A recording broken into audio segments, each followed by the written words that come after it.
Bharatiya Janata party की कांग्रेस को घेरने की रणनीति जबरदस्त रही। इसमें कोई संदेह कोई नहीं कर सकता पार्ट, क्योंकि आपको सीट मिल गई, तीन एक एक्स्ट्रा सीट आपको मिल गई। आप निर्विरोध निर्वाचित करा के लिए, आप तो 2 सीटों की बात थी, तीनों निर्विरोध निर्वाचित हो गया।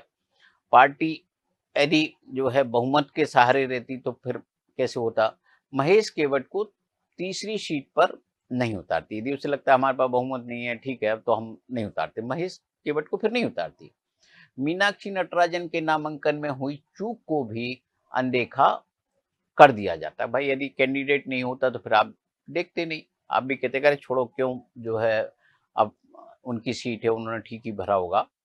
भारतीय जनता पार्टी का जो मौजूदा राष्ट्रीय नेतृत्व है, राजनीति को बिल्कुल कॉर्पोरेट वॉर की तरह करता है।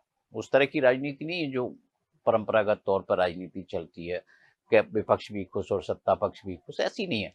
कॉर्पोरेट जिस तरह से अपनी विरोधी कंपनियों की जितनी खूबी और कमजोरियों पर नजर रखते हैं ना, जिस तरह से, उसी तरह की नजर भारतीय जनता पार्टी का जो मौजूदा नेतृत्व है अपनी विरोधी राजनीतिक दलों के और उनके नेताओं पर रखता है। उनके हर काम का लेखा जोखा उनके पास है। पार्षद से लेकर प्रदेश अध्यक्ष तक कोई भी नेता है किसी भी राज्य में, वो उसके बारे में उनके पास जानकारी, हर उस नेता का डेटा उनके पास है जो भविष्य में भाजपा के लिए खतरा बन सकता है। विरोधी नेता कहाँ जाता है, क्या करता है, कौन दोस्त है, कौन विरोधी है, कौन चुनाव में पैसा देता है, हर गतिविधि पर भाजपा के डेटा सेंटर की नजर होती है। यह भी बूथ मैनेजमेंट का ही हिस्सा है। ये बूथ मैनेजमेंट के बिना ये संभव नहीं है, क्योंकि आपकी जब गांव के मोहल्ले तक पहुंच होगी, घर घर तक पहुंच होगी, तो आपको सब पता होगा।